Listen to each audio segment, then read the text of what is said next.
All right, thank you everyone for coming back. I think this is a great transition from our last talk, so please join me in welcoming Francois and Gerard.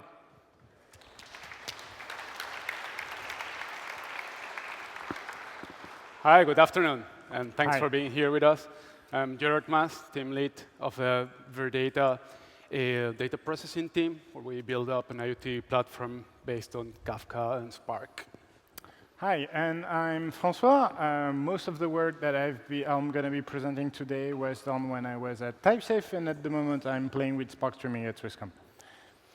All right, and today we're bringing you a full topic on how to improve and increase the throughput you can get from Spark Streaming. We're going to take you from the initial steps, what Spark Streaming is, up to the level, or what are the newest developments in Spark Streaming that will help to run your jobs on production stable for a very long time. Let me just first very quickly get you through Spark Streaming. I know you have been familiar with it, so I just want to set the ground where we're going to talk about. So we have a stream.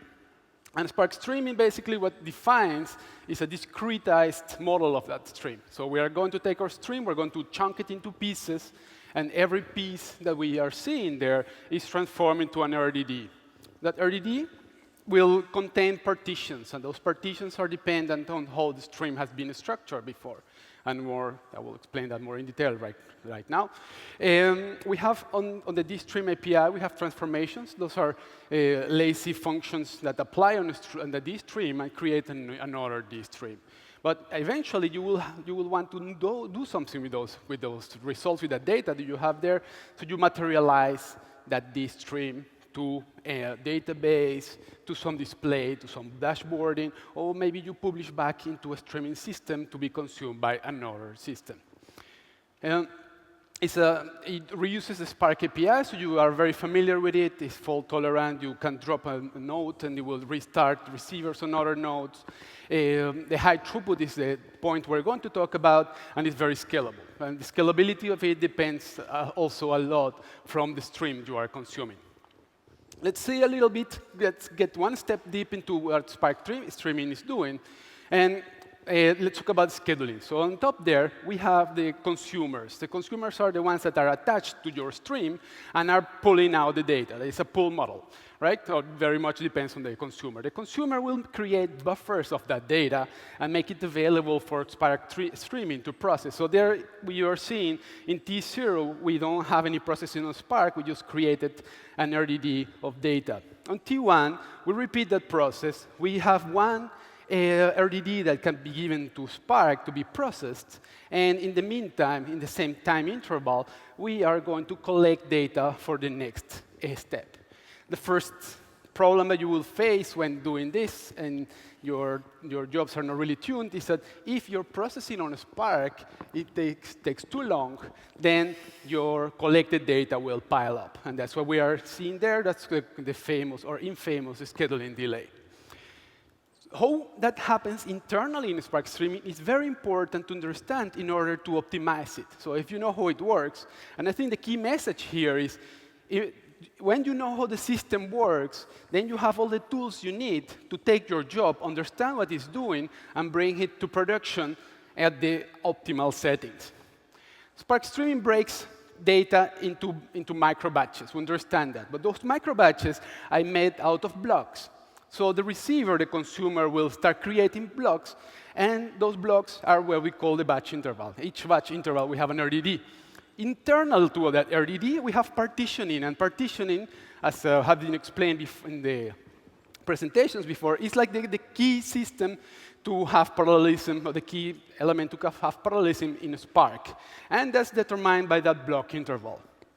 So partitions within the RDD are processed by executors in parallel in your cluster, and then you get results. That's what's happening when you submit your Spark Stream application, and it starts running on and on.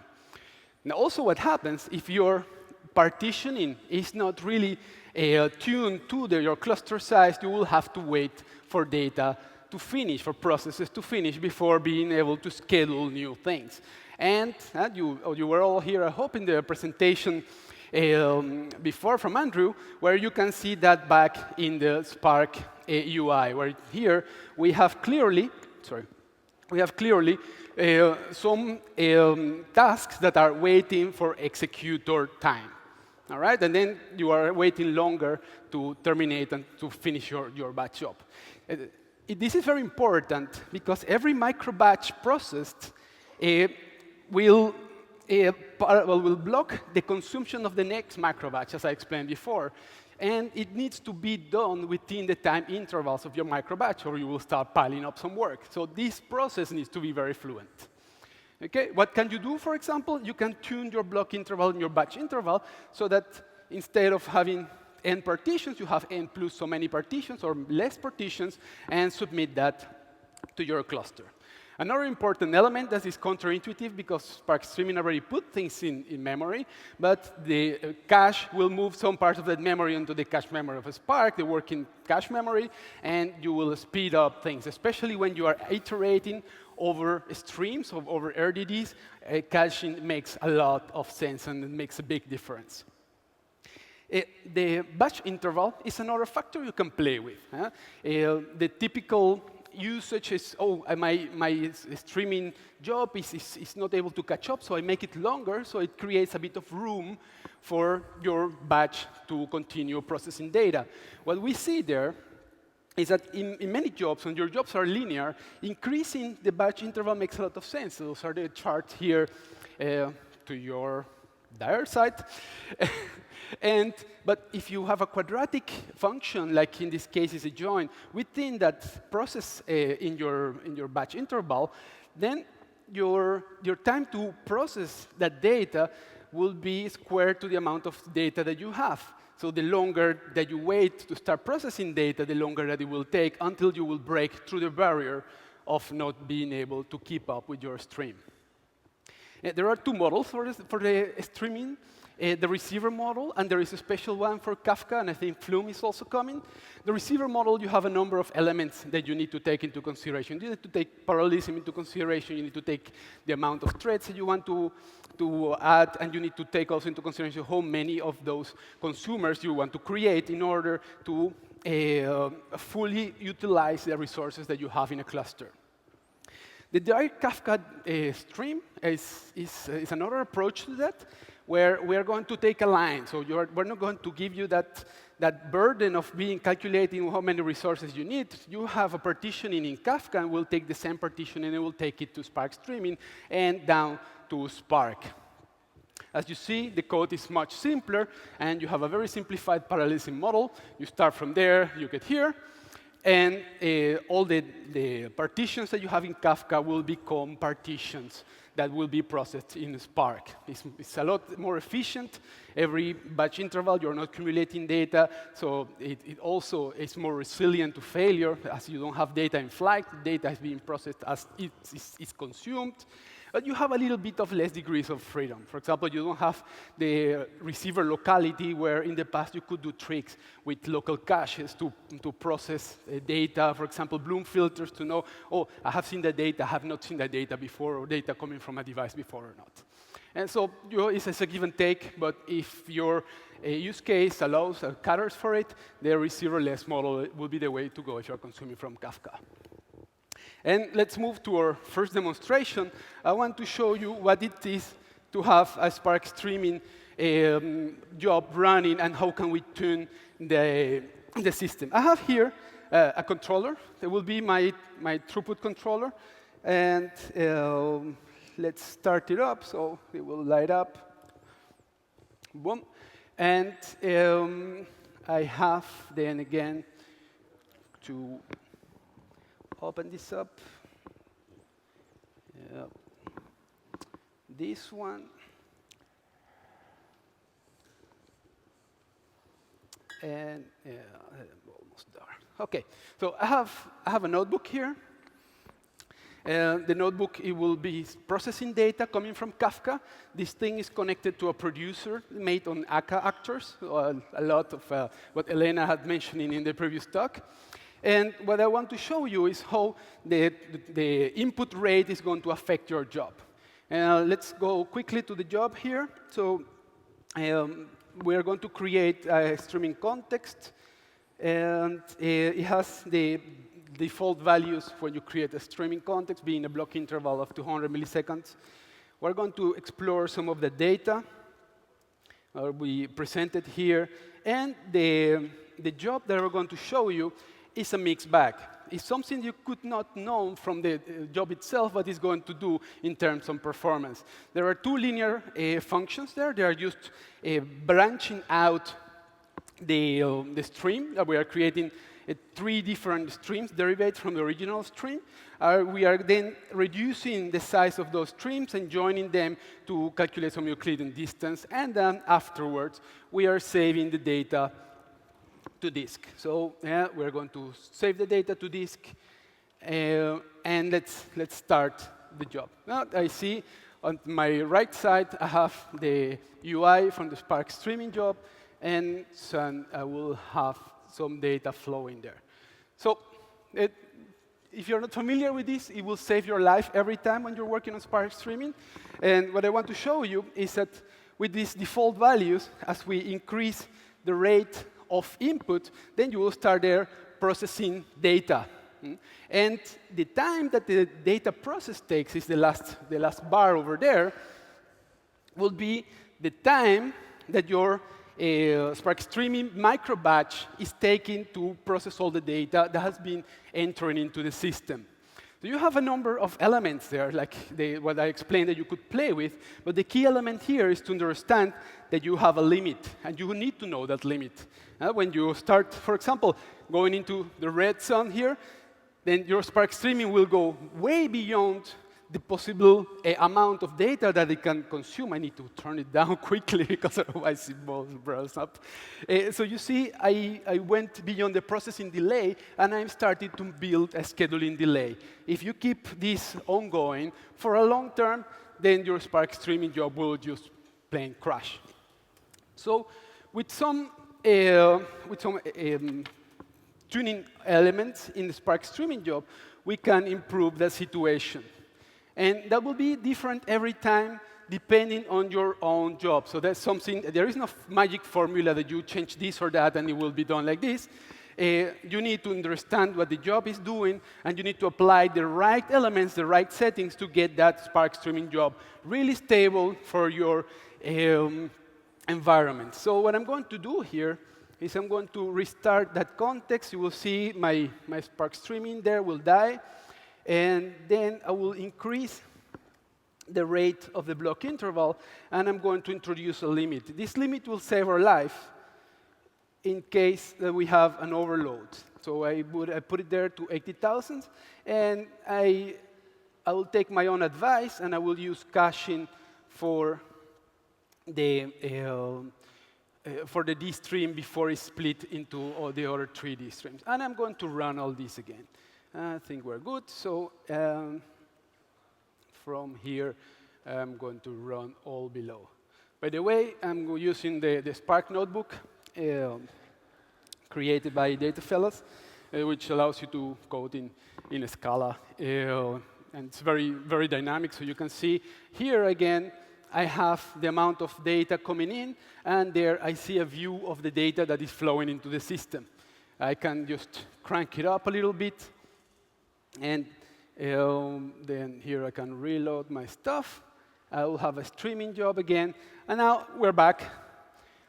Our Spark streaming job is now running slightly better. So the parameters I have chosen allow me to run optimally on this node. And I'm running locally right now. On a cluster will be a lot different. Also, the behavior with networking in between will be a lot different. But now we have introduced that limiting factor. So you're not going to die anymore in production.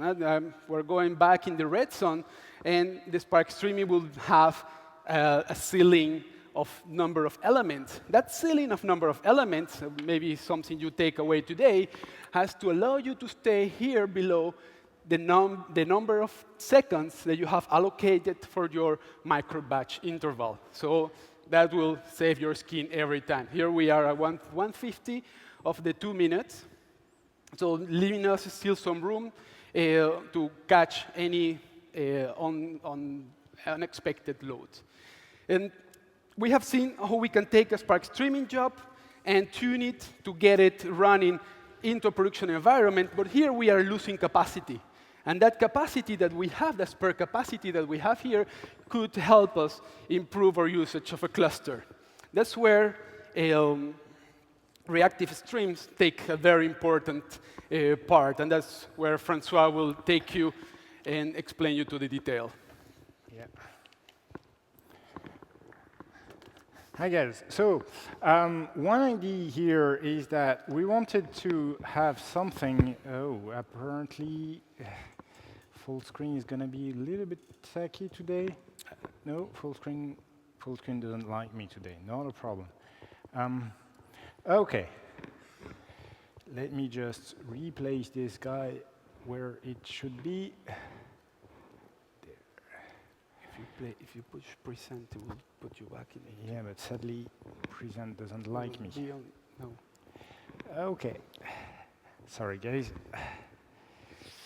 OK. This guy really doesn't like me. Put it back on my machine. Yes, actually, that will work. Yes.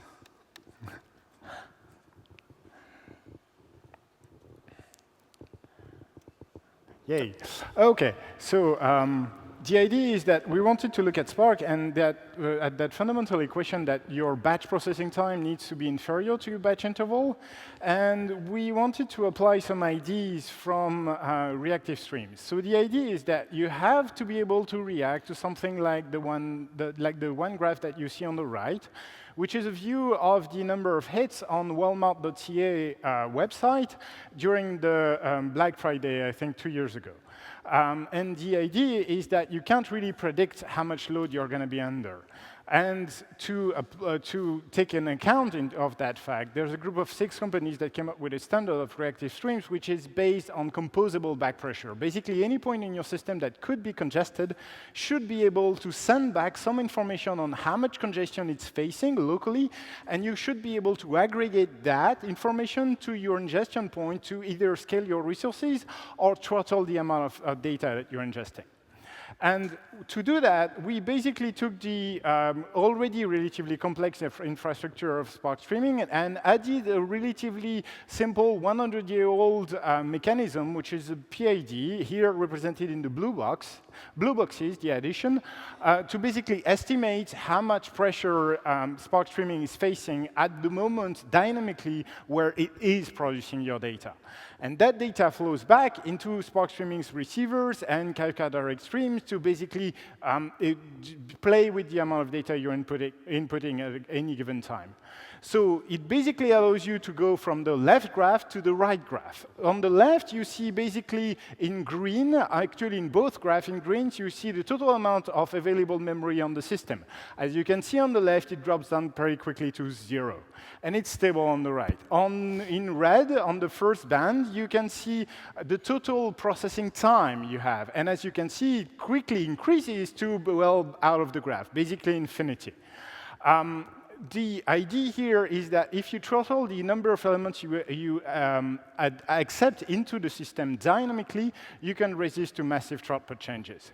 One massive throughput changes could be like this. Red is the input elements here on the first line, and you'll see that not only does the system throttle you back to the maximum amount of elements that it can ingest, but actually when you face the peak of elements, when you have left a little bit too many elements on the stack, it has a notion of history, and the idea is that it will throttle you a little bit under what it can accept at any given second to basically give you time to go through the queue of already accepted elements that you still have to process.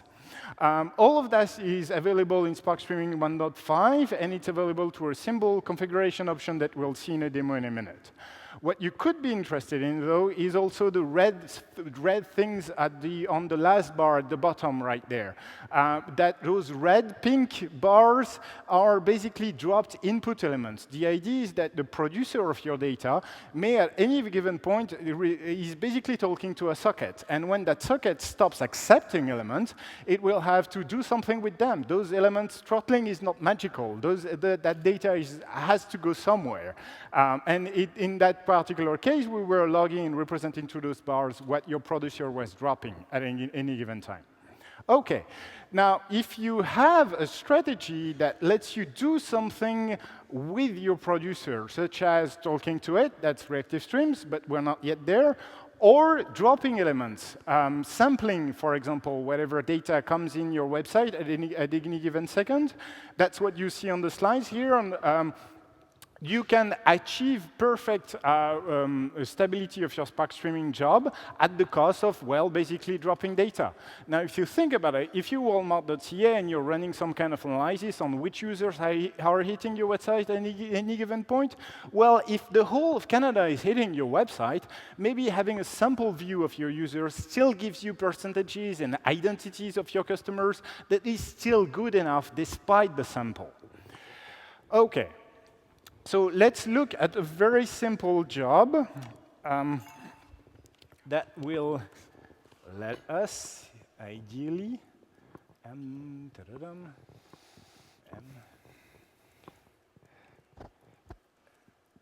have a browser.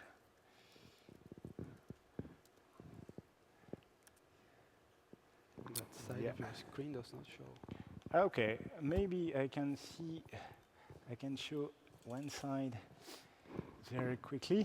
So this is a super simple job, which is just a few lines. I just import Spark Streaming, and I set no configuration options. Here, everything is commented. Create a stream context. How is there? Yes, there we go. I create an input stream, which will connect to a local socket. And there, I basically do a job which is actually quite simple. Yes, you can see it on the screen. Basically, I receive from that socket an integer, and I slip a number of milliseconds equal to whatever integer I pass, right? Simple. OK, I slip that, do that in a map, so I do that in every partition. Now, what is the socket that what is the data that I'm going to feed into that mechanism? Well, OK, one thing I'm not telling you is that I have 5 executors. So let me just send random numbers. I'm going to send 1,000 of them per second. And as you may have caught during my simple script, I have a batch interval of 1 second. OK, so every second, I'm going to send 1,000 integers. So they're going to get partitioned through 5 executors. So each executor receives 200 integers. Those integers are random numbers between 1 and 10. That's what the value 10 here means. OK, don't pay attention to the duration. And let's see what happens. Now, what is your basic estimate on what's going to happen for that? Well, your basic estimate should be that you have 5 executors. Here, I receive 1,000 per second. You have 5 executors that are going to wait for a random number of seconds, which is possibly on average 5, because of course I'm sending an integer between 0 and 10. And if that is on average 5, 200 times 5 milliseconds waited per executor, I have a total processing time of 1 second. So far, that job seems stable, and that's what the scheduling delay staying roughly on the bottom of the screen is showing me. OK, cool. Now, what if I want to make it less stable? Well, what could happen is that I could give a slightly different test plan. Only slightly different, right? So we have my random values between 0 and 10 here for 5 seconds. And every 5 seconds for 1 second, I'm sending a fixed value, not random, which is 7. Now, 7 is a little bit above 5, but it shouldn't be that horrible, right? Well, let's see what it does to my job. Has it taken it into account? Yes, it has. OK, let's refresh that. OK, so we see that the input rate has gone down, and now it's picking back up. Cool. Now, how is the processing time moving? Oh, I see the peak here given by my 7s that are appearing in a row. Oh, interesting. And ideally, If I was a little bit more violent, oh, suddenly the scheduling delay is going up. It apparently has the time to go down, but very slowly. If we refresh that enough times, we're going to see that, hey, it's a subtle, but it's going up. Now, of course, if you test that with your home configuration, you can send another value than 7. You can send something much higher, and you're going to eventually see that scheduling delay go up. Let's even see what that could be. Let's send 10.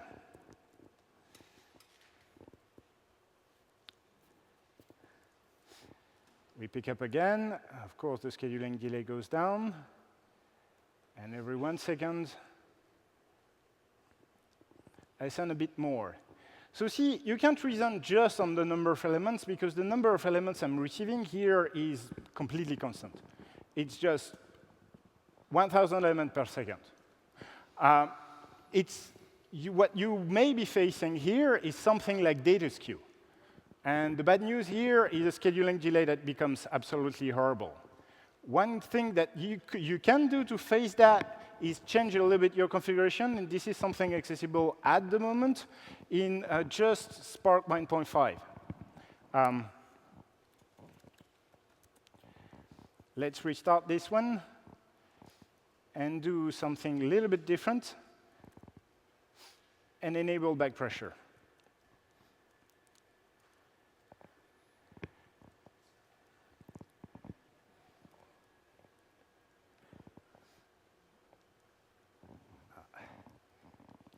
Refresh once more. It doesn't like my... Did you click on start? Yes, I did. Seem to have. Come on. Stop has been issued. OK, let's stop this one. Restart it. Oh, I know where it should be. 4041, if I haven't. Oh. There we go. The demogods are not really You need to, nice. You need to rerun the notebook. They're not really nice with me. OK, let's go here. Restart this guy. Not too fast. Yeah. There we go.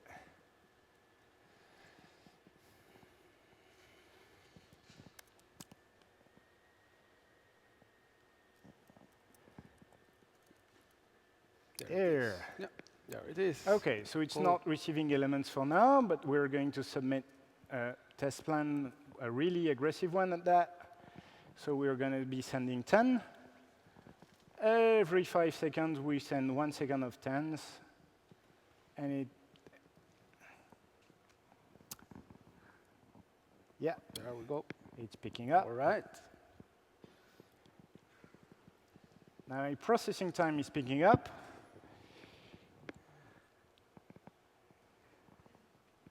And, oh, see, that processing time dropped under the value, which is at the limit that you...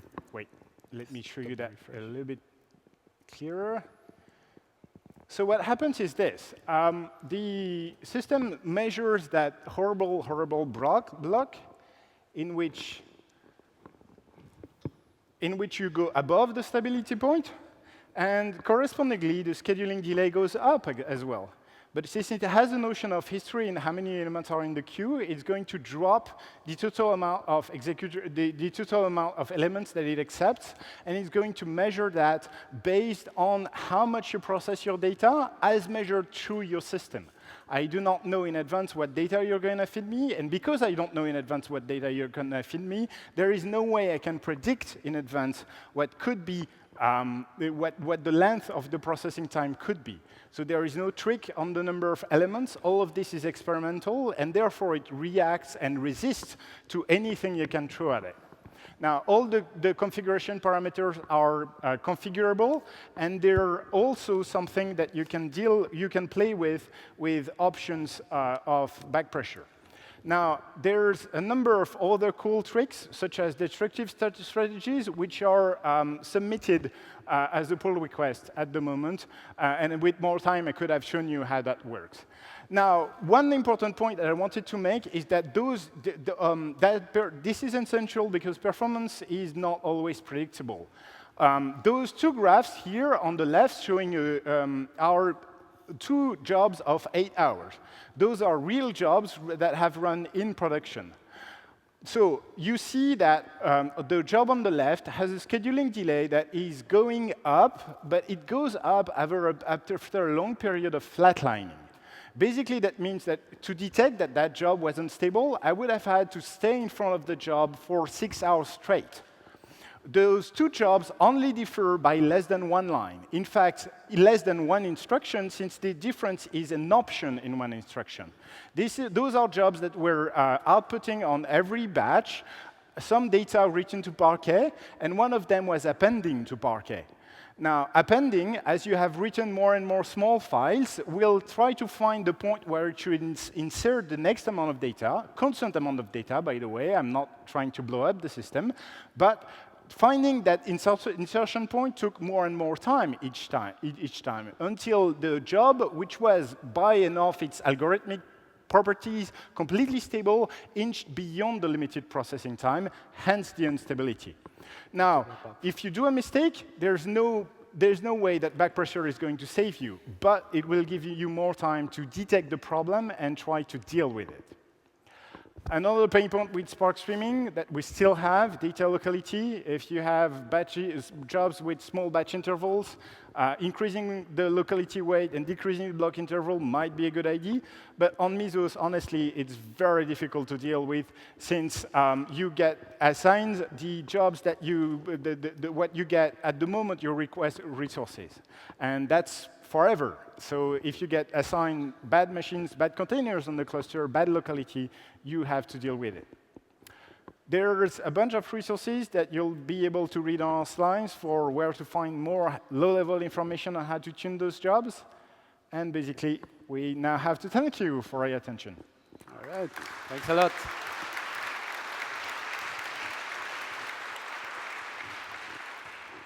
Great. We'll take one question here.